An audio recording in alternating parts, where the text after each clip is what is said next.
Dear friends and my fellow human beings, this is RK.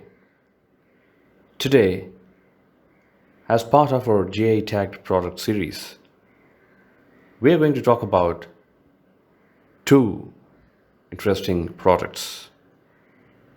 One is the Kashmiri Saffron, and the other one is the Aranmula Kannadi from Kerala.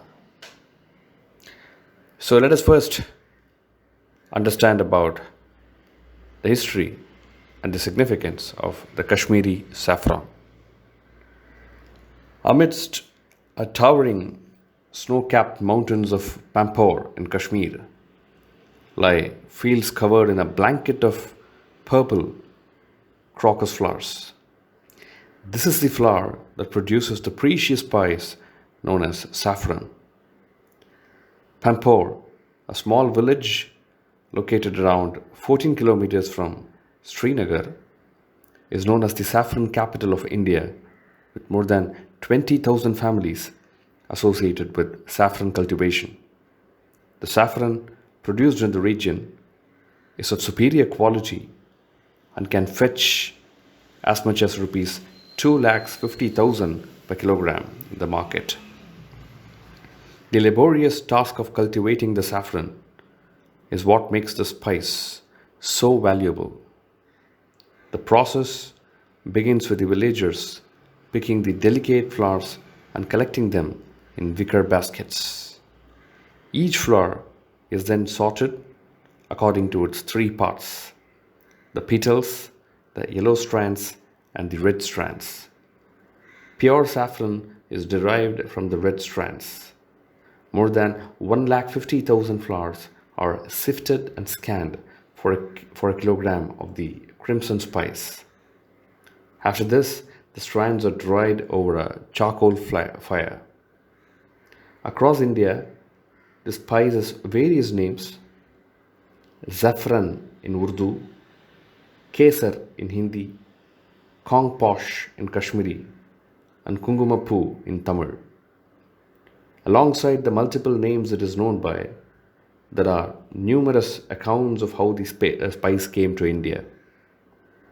One such legend dates back to the 12th century, which says that while traveling through the country, two Sufi saints presented a local chieftain with a saffron bulb after he cured them of an illness. Another claims that the Persians brought it to the country from Iran in 500 BC. Iran still cultivates 90% of the world's saffron. A third dates the spice back to the Mughal Empire and says the spice was used extensively in their cooking. Kashmiri saffron is the sweetest and most spiciest in the world, and which is why it was given the geographical indication tag, and to prevent adulteration and to enable farmers to fetch higher prices. So, this is the brief about Kashmiri saffron. The next product that we're going to see is the famous Aranmula Kannadi. Aranmula metal mirror is a rare piece of craft that had existed even during the Vedic period of Indian history. The myth about the origin and secret of its composition makes it a truly fascinating craft. As traditional as the mirror making technology is, the artisans believe that the composition of the metal mirror is divine, and some undisclosed metals alloyed with silver, bronze, copper, and tin are responsible for the distortion free images.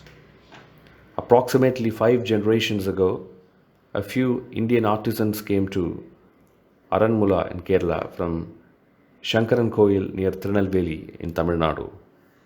They came at the behest of the king of Pandalam, who asked them to participate in building the Aranmula Parthasarathi temple.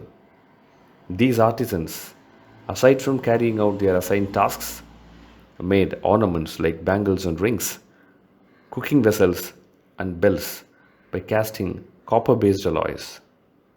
In working with the bronzes, the artisans discovered the reflective property of one particular copper tin alloy.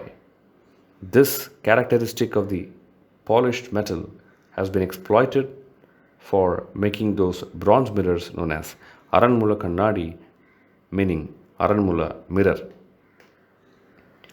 Aranmula Kannadi is a precious inherited gift. The mystery of its production is a family gift handed over through generations. It is an exclusive product of Aranmula near Chenganur, a village in Pattanamthitta district in Kerala.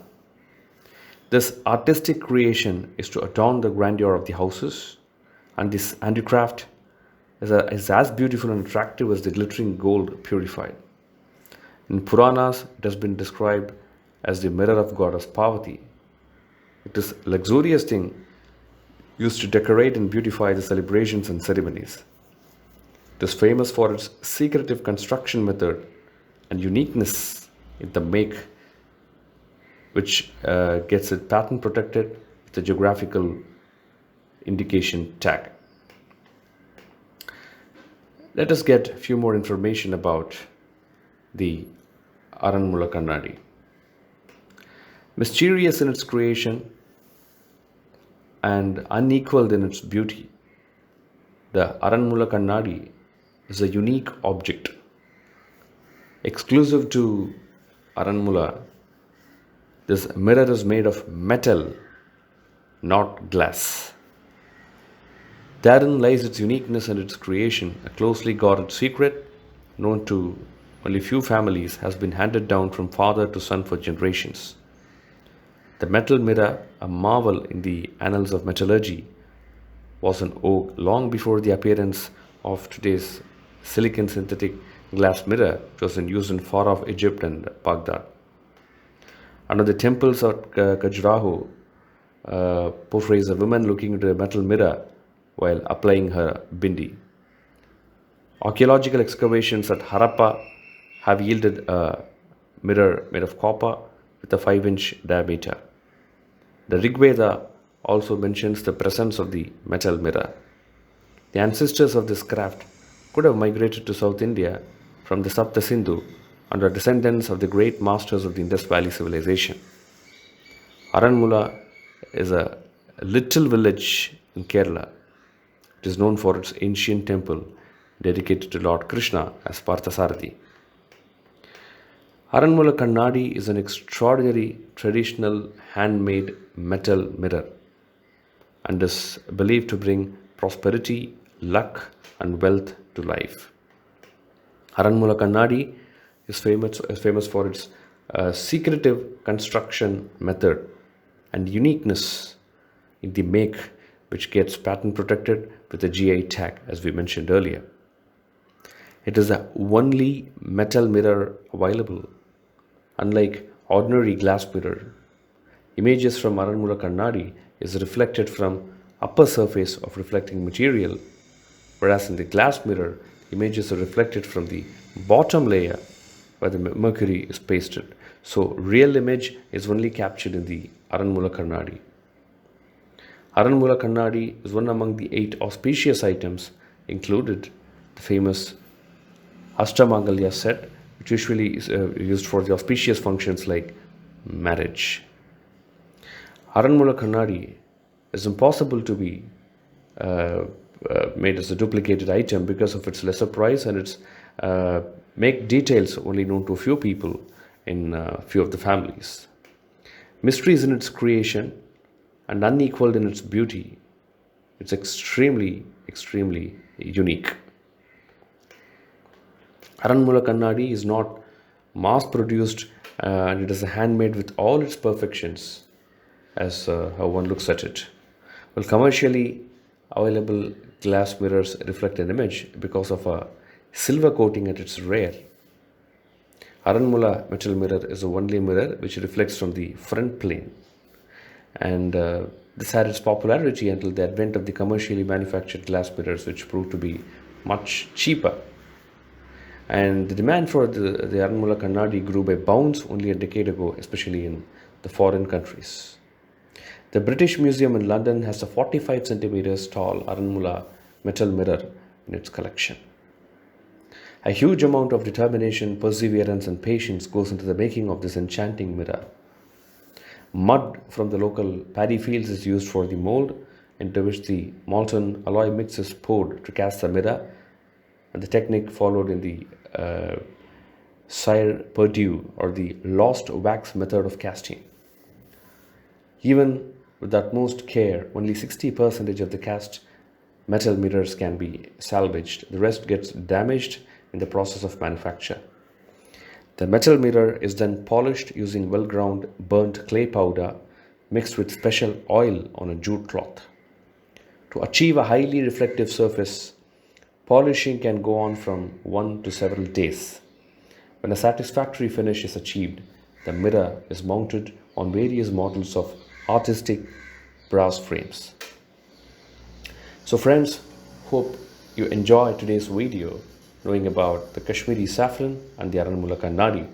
If you like the video, please like, share, comment in the comment section, subscribe to our channel and press the bell icon to receive notifications of our videos. See you again and take care.